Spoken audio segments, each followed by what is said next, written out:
나중에 동영상 강의작 다 메일로 보내드리겠습니다. 미리 다 받으셨죠? 회원들은 신통하고 좋죠?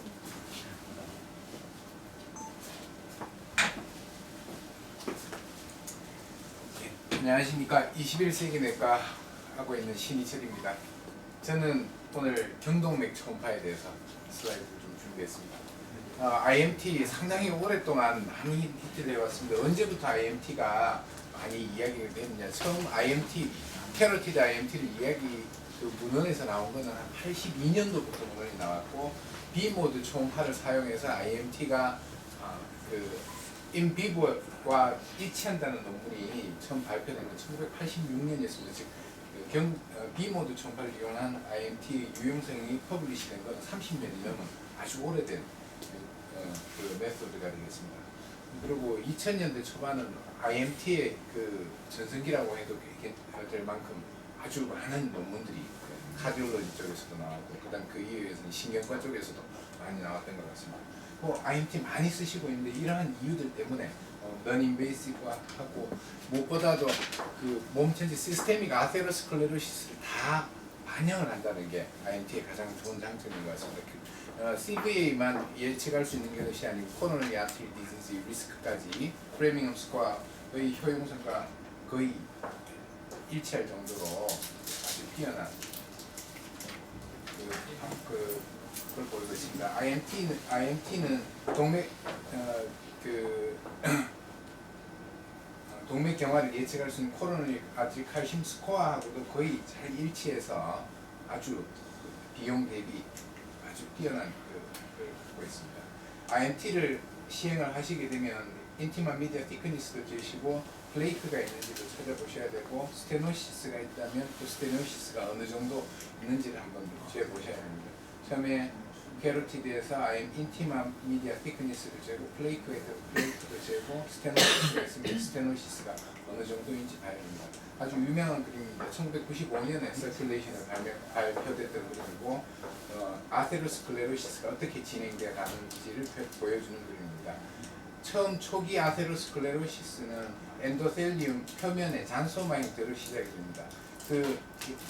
리피드가 점점 축적이 되면서 이 리피드가 마크로파지에서 인걸핑이 되고, 점점 인플라메이션이나 이런 것들이 진행하면서 파고사이토시스나 이런 것들이 진행하면서 인티마 안쪽으로 들어가서 인티마 미디어에 축적이 되게 됩니다. 우리가 인티마 미디어 티크니스를 측정하는 이유가 바로 여기 있습니다. 아드벤티티아를 넣을 필요가 없는 게, 아드벤티티아까지는 아테로스클레로시스의 침입이 없습니다. 그래서 인티마 미디어 티크니스가 중요하다는 것이 퍼블리시가 된 그림이 되겠습니다.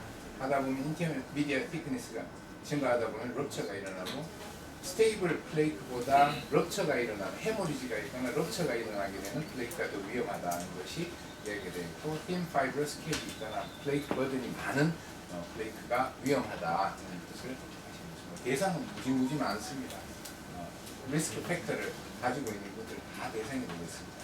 리니어 프로브를 주로 사용을 하게 되고, 리니어 프로브가 특히 인터널 캐로티드 아트리를 충분히 잘 못 보는 경우에는 섹터 프로브도 사용할 수 있겠고, 또 리니어 프로브도 사이즈가 IMT용으로 더 작은 것들이 나와 있기 때문에 보는 그 관찰이 좀 받으실 수 있습니다.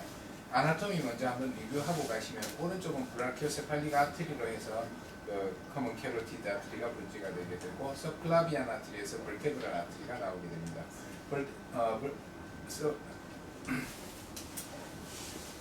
커먼 캐로티드 아트리는 C5, C4 레벨 가면은 인터널, 익스터널 캐로티드 아트리로 나눠지고, 인터널 캐로티드 아트리는 브레인 안쪽으로 가게 되고, 익스터널 캐로티드 아트리는 페시얼 머슬 쪽으로 가게 되겠습니다. 벌테브랄 아트리도 IMT 측정할 때 반드시 측정해야 되는 타겟트가 되겠고, 그 바이퍼케이션 되는 부위를 충분히 관찰해서 아테로스클레로시스를 잘 관찰해 주셔야 되는데, 처음 브라키오세팔릭 아트리에서 여기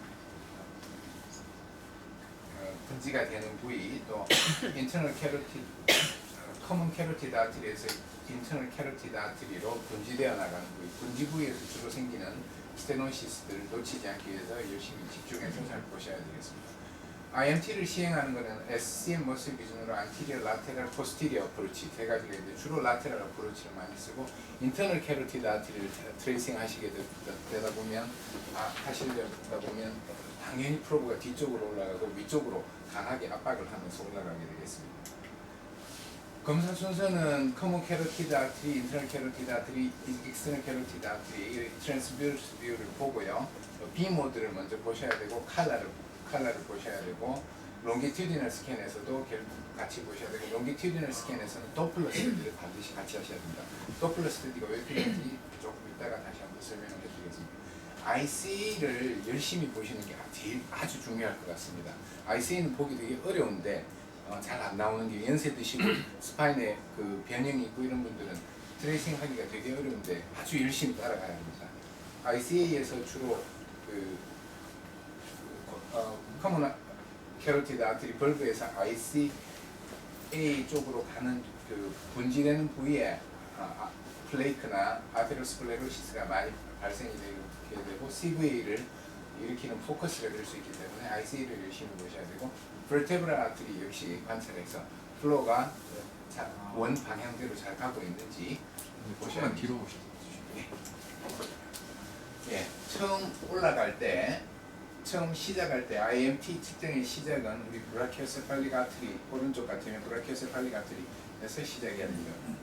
쇄골 위쪽에서부터 시작해서 이제 서클라비안 아트리하고 커먼 캐로티드 아트리가 분지되는 부위부터 봐주셔야 됩니다.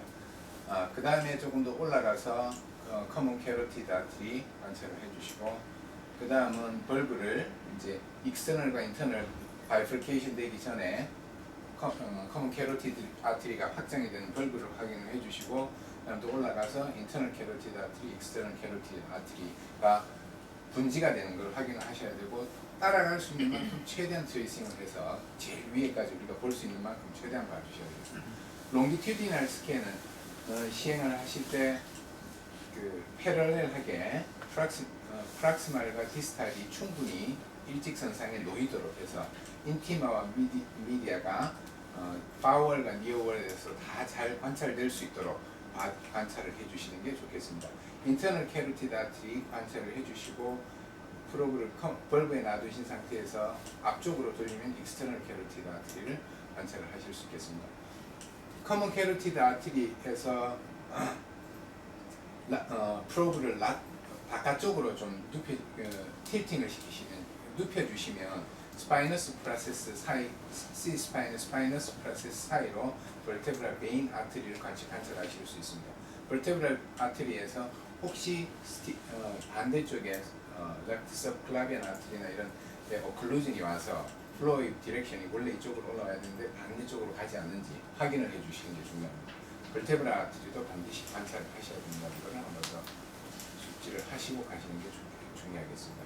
subclavian 인터널 캐로티드 아트리를 잘 관찰해야 된다는 것은 강조하는 내용이 되겠고 최대한 볼 수 있는 방법 최대한 써야 되겠고 안 보이면 강하게 컴프레션도 하고 좀 더 포스티리어 어프로치를 해서 뒤쪽에서 봐주셔야 되고 프로브를 최대한 눕혀가지고 열심히 보셔야 되겠고 페네트레이션이 충분히 하지 않으면 프리퀀시를 좀 떨어뜨려서 섹터 프로브나 컨벡스 프로브를 사용해서 많이 보시는 게 좋겠습니다. 서클라비안 아트리 커먼 캐로티드 아트리 기시부를 지금 잡고 있는데 이 부위에도 아테로스클레로시스, 아테로마나 플레이크가 잘 생기기 때문에 반드시 잘 관찰을 해주셔야 됩니다. 앞에 슬라이드는 이제 우리 김일봉 초음파 교실에 초음파를 아주 잘하시는 그 조규현 선생님이 잡은 영화에서 이야기하는 성계의 슬라이드가 되겠고 이거는 리얼 필드에서 제가 잡은 슬라이드입니다. 예, 아주 인터널 캐로티드 아트리가 좀 거친 슬라이드이긴 한데 우리 아나토미가 명확하지 않더라도 양해를 좀 부탁드리겠습니다. 인터널 캐로티드 아트리 트레이싱을 미안합니다. 예, 커먼 브라키오세팔릭 트렁크에서 커먼 캐로티드 아트리 분지되는 부위에 거대한 플레이크가 관찰되는 장면이 되겠습니다. 그 다음에 인터널 캐로티드 아트리하고 익스터널 캐로티드 아트리를 구분하는 것이 중요합니다. 인터널 캐로티드 아트리가 더 다이아미터가 굵고 브레인으로 올라가는 브랜치고 포스티리어로 갑니다. 포스테로 라테랄에 위치를 하게 됩니다. 브랜치는 거의 보이지 않습니다. 인터널 캐로티드 아트리는 플로는 로 레지스턴스 플로우를 보이는데 조금 이따 다시 한번 설명을 드리겠고, 템포럴 테스트라고 해가지고 익스터널 캐로티드 아트리하고 인터널 캐로티드를 구분을 하려고 노력을 하다가 안 되면 여기 그 귓밥 바로 앞쪽에 보이면 템포럴 아트리 펄세이션을 느낄 수 있습니다. 여기를 익스터널 캐로티드 아트리는 여기를 자극을 해보면 그 도플러를 됐었을 때 다이아스톨릭 페이지에 이 피크가 관찰이 됩니다. 그래서 사용을 해보실 수 있겠습니다. 그림으로 보시면 메디알이 있고 메디알 사이드에 있는 작은 사이즈가 익스터널 캐로티드 아트리, 포스테로 라테랄에 있는 것이 인터널 캐로티드 아트리가 되고 주글라 베인이 되겠습니다. 롱기튜디널 스캔을 하면 인터널 캐로티드 아트리는 마스토이드 프로세스 내지 귓밥 뒤쪽으로, 우리 캐로티드 벌브에서 뒤쪽으로 향하고 있고, 익스터널 캐로티드 아트리는 만디블러 앵글 쪽으로 가게 되겠습니다. 인터널 캐로티드 아트리하고 익스터널 캐로티드 아트리가 이제 트레이싱이 됐으면 반드시 카메라를 대고 그 다음에 도플러 어널리시스를 해야 되겠습니다. 도플러를 돼야 되는 이유는 이 정상 파형, 픽시스톨릭 빌라스티하고 파형을 보셔야 되기 때문에. 그런데 픽시스톨릭 빌라스티, 만약에 스테노시스가 유의한 스테노시스가 있다 그러면 픽시스톨릭 빌라스티가 증가하겠죠. 그래서 보통 인터널 캐로티드 아트리의 정상은 65, 익스터널은 80에서 120인데 한 인터널만 외워두시면 되겠습니다. 인터널이 65 정도 되고 익스터널은 커먼 캐로티드 아트리가 90 정도 된다고 외워두시면 되겠고, 파형이 브로드밴드입니다. 익스터널은 뾰족하고 날카롭고 다이아스톨은 거의 제로까지 떨어지는데 인터널은 다이아스톨에서 프레셔가 유지가 되는, 이 파형들을 지금 봐두시고 조금 있다가 라이브 데몬스트레이션 하실 때 인터널, 익스터널 구분을 하시고 인터널 쪽이 열심히 관찰하시고 하는 게 중요하기 때문에 로 레지스턴스 플로우라고 하는 게 프레셔 자체도 낮고 다이아스톨릭이 이렇게 유지가 되는 그런 형태 때문에 로 레지스턴스 플로우라고 그러고, 익스터널 캐로티드 아트리는 아주 뾰족한 모양, 하이 레지스턴스 플로우다 이렇게. 인티마 미디어 티크니스 측정은 다 잘 이해를 하시겠습니다만, 벌브에서는 재질 않고도 플레이크가 있으면 플레이크가 있는 쪽에서는 빼고 제외를 하고 재게 됩니다. 인티마와 미디어 첫 층이 하이퍼 에코이해지고 두 번째 층이 하이퍼 에코이가 미디어 층이 되는데 여기까지 측정하는 것이 중요하겠습니다. 1mm 이상 되면 코로너리 아트리 디지즈나 CVA 스트로크 리스크가 증가하는 걸로 생각을 하시면 되겠습니다. 롱기튜디널 스캔을 하실 때는 니어월, 그러니까 가까운 월, 니어월, 파월 이렇게 표시를 하는데, 니어월과 파월에서 다 인티마 미디어가 잘 구분될 수 있도록 그러니까 즉 초음파 빔이 혈관에 90도로 잘 통과가 되었다는 의미인데요. 이게 잘 나타나는 상태에서 측정을 하시는 것이 정확하게 보시는 것이 중요하겠고, 혈관 프록시멀, 디스탈과 프록시멀이 좀 일직선이 되게 영리하게 보시는 게 좋겠습니다.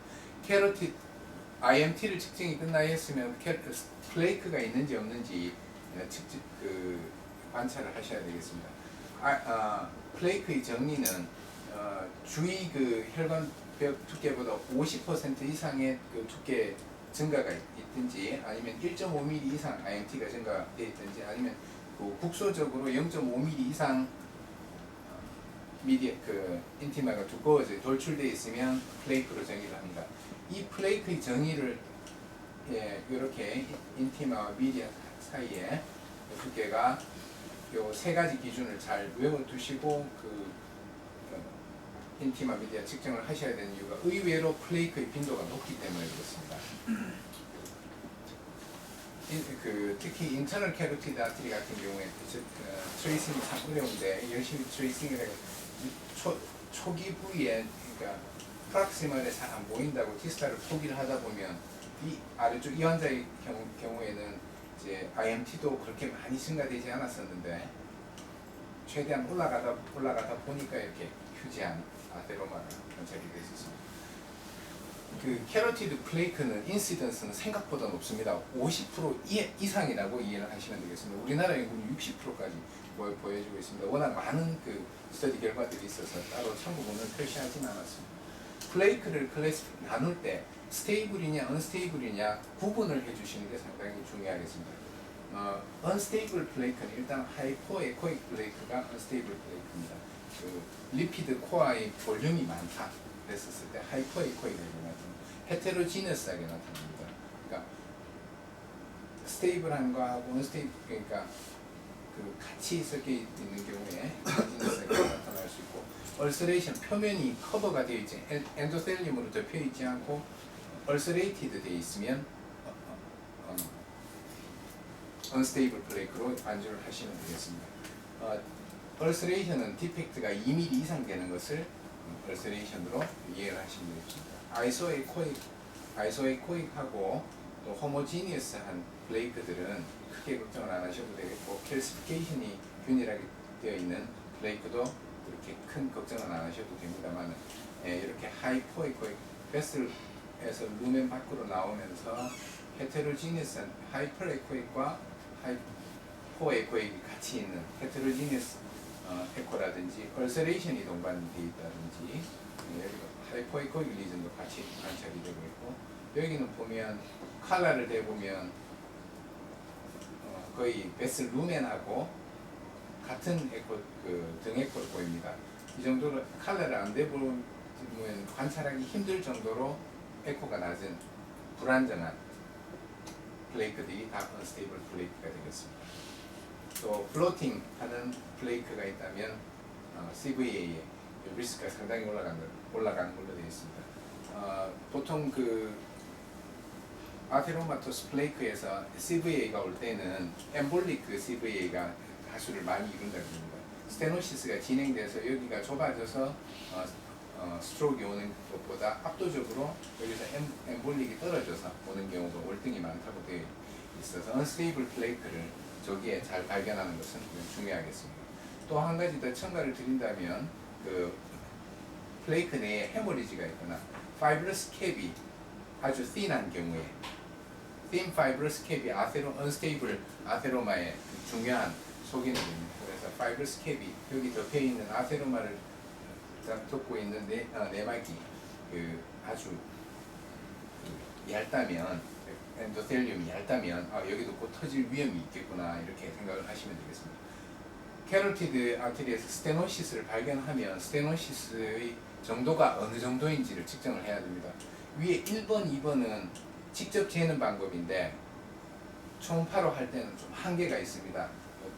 그래서 결국 스펙트를 도플러를 해서 3번 방법만 제가 강조를 하면서 지나가겠습니다. 1번, 2번 방법은 엔지오그래피를 해서 재면 유용성이 있습니다. 정상 혈관 대비 좁아진 혈관 비율을 내 가지고 하는데 그 자리에서 할 거냐, 그 디스탈의 정상 혈관을 보면서 할 거냐 이 차이인데 어쨌든 우리가 초음파에서 하기에는 문제가 있는 게 아테로스클레로시스가 오면 파지티브리 모델링이 일어나지 않습니까?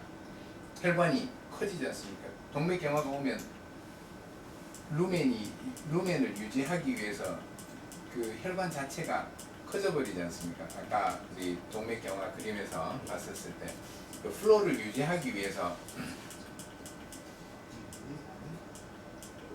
그 커져버리기 때문에 이 루멘을 유지하기 때문에 혈관이 커져버리기 때문에 뒤쪽을 전체 스테노시스를 정확하게 측정하기가 쉽지 않습니다. 만약에 캘시피케이션까지 와버리면 그 아주 난감해지는 측정이 됩니다. 그래서 도플러를 측정을 하셔야 됩니다. 도플러를 측정을 해가지고 그 픽 시스톨릭 빌라시티가 정상 범위인지 아닌지를 구분하는 게 아주 중요합니다. 지금 여기 제가 말씀드렸던 인터널 캐로티드 아트리 쪽 재는 게 커먼 캐로티드 아트리 빌라시티 재는 거는 쉽습니다. 근데 인터널 캐로티드는 상당히 좀 트레이닝이 필요한데 일단 65가 아까 정상이었다는 거를 한 번 더 말씀을 좀 드리고요. 130까지 저희들이 125, 130까지 저희들이 허용을 합니다. 인터널 캐로티드 아트리 픽시스톨릭 빌라시티 재는 거는. 그래서 에리아 메소드도 있고 여기서 도플러를 재서 인터널 캐로티드 아트리 그 다음에 커먼 캐로티드 아트리를 측정이 중요하겠습니다. 익스터널 캐로티드 아트리는 임상적으로 그렇게 중요하지 않습니다.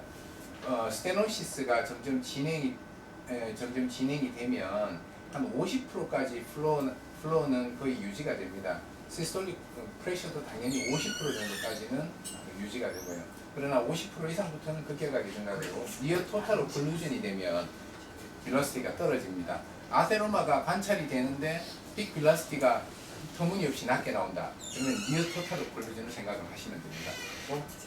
플로우가 뭐 정상 범위 안쪽에 들어가는 것 같네 이러면 이렇게 해서 좀 방심해도 되겠네 저렇게 그렇게 생각하시면 되겠습니다. 그래서 어쩌면 그 오늘 IMT 그 강의에서 제일 핵심되는 슬라이드가 될 것 같습니다. IMT 측정하는 거는 2D에서 측정하는 거는 쉽습니다. 또 흔히 하고 있는 거고. 근데 인터널 캐로티드 아트리에서 스펙트럴 도플러를 사용해서 플로우를 재야 된다. 시스톨릭 빌라시티를 측정을 해야 된다. 자, 시스톨릭 빌라시티를 측정을 했는데 그러면 몇 퍼센트 어느 정도 됐었을 때 속도가 어느 정도 됐었을 때 우리가 유의한 스테노시스가 있는 것으로 봐야 되느냐. 50% 이하의 스테노시스가 만약 있다면 픽 시스톨릭 빌라시티는 125 이하일 거다. 50% 이상이 70% 이상이 되면 230 이상이 될 겁니다.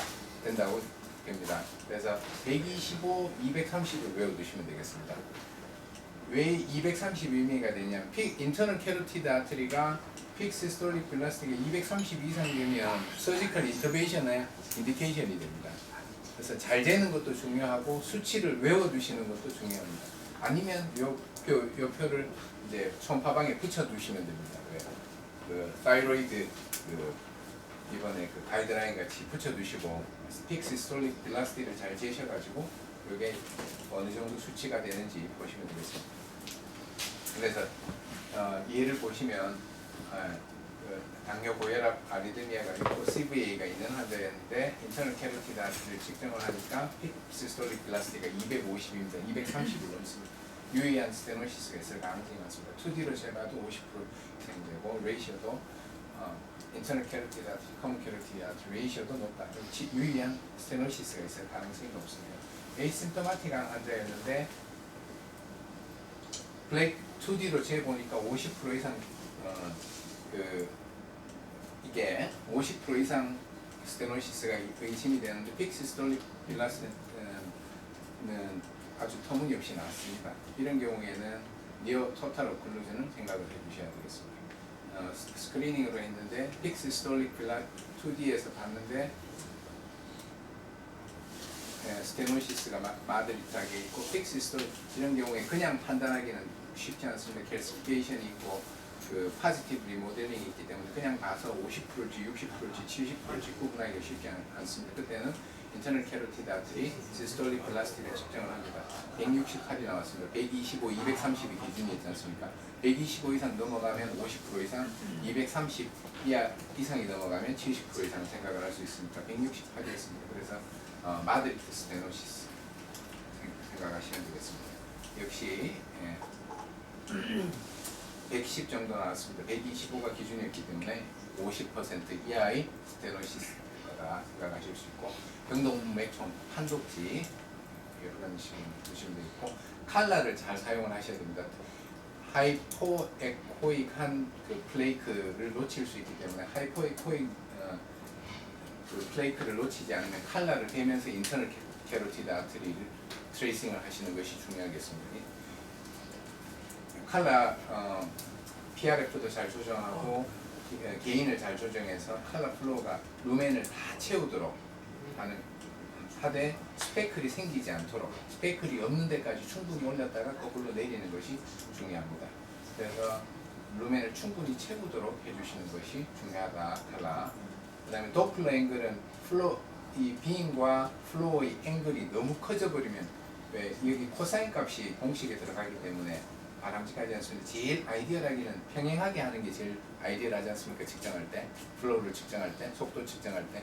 근데 이론적으로 불가능하기 때문에 여기 60도 이내로 하는 것이 제일 좋다. 이렇게 되어 있습니다. 자, 그 다음 치료 예를 좀 보시겠습니다. 스타틴을 사용을 하면 아테로마토스 플레이크를 줄일 수도 있습니다. 다 줄인다는 건 아닙니다. 45세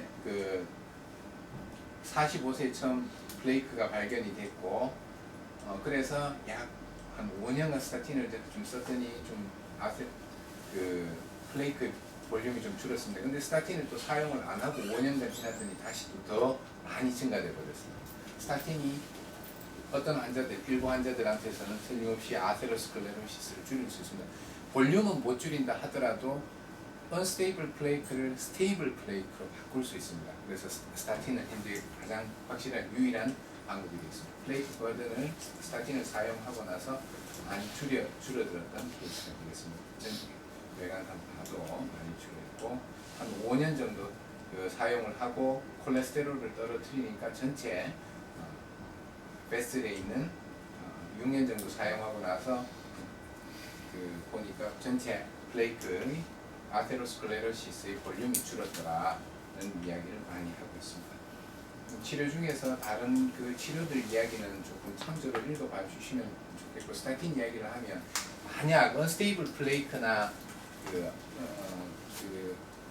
unstable 플레이크가 있고 또 결국 아테로스클레로시스를 관리하기 위해서 다이아비티스나 하이퍼텐션을 컨트롤하지 않습니까? 하이퍼텐션이나 다이아비티스 있는 사람들한테서 플레이크가 발견이 된다면 제가 추천드리고 싶기는 스타틴은 고용량으로 사용하는 것이 맞지 않을까. LDL 레벨은 뭐 the lower the better를 따라가는 것이 맞지 않을까 싶습니다. 이유는 일반 용량의 스타틴으로 플레이크 버든을 줄인다든지 안정화시키는 데는 시간도 많이 들고 대규모 연구들에서 일반 용량의 스타틴은 플레이크 버든을 감소시키는데 거의 결과를 잘 보이지는 못했습니다. 로시바스타틴은 한 40, 아토르바스타틴은 80mg 정도 되어야지 그 플레이크를 좀 줄일 수도 있고 안정화시킬 수 있다 이런 얘기를 했고 70% 이상의 그 스테노시스가 있고 증상이 있다면 그 엔도아테렉토미를 한다든지 스텐트를 넣어가지고 치료를 해줘야 된다는 것을 말씀드리고 오늘 제가 말씀드린 내용은 이런 그 텍스트북하고 우리 김일봉 수원파 교실 김일봉 원장님과 조기현 원장님 슬라이드를 많이 참조했었습니다. 감사합니다. 시간이 좀 많이 지나가는 것 같습니다. 오늘 참석하신 선생님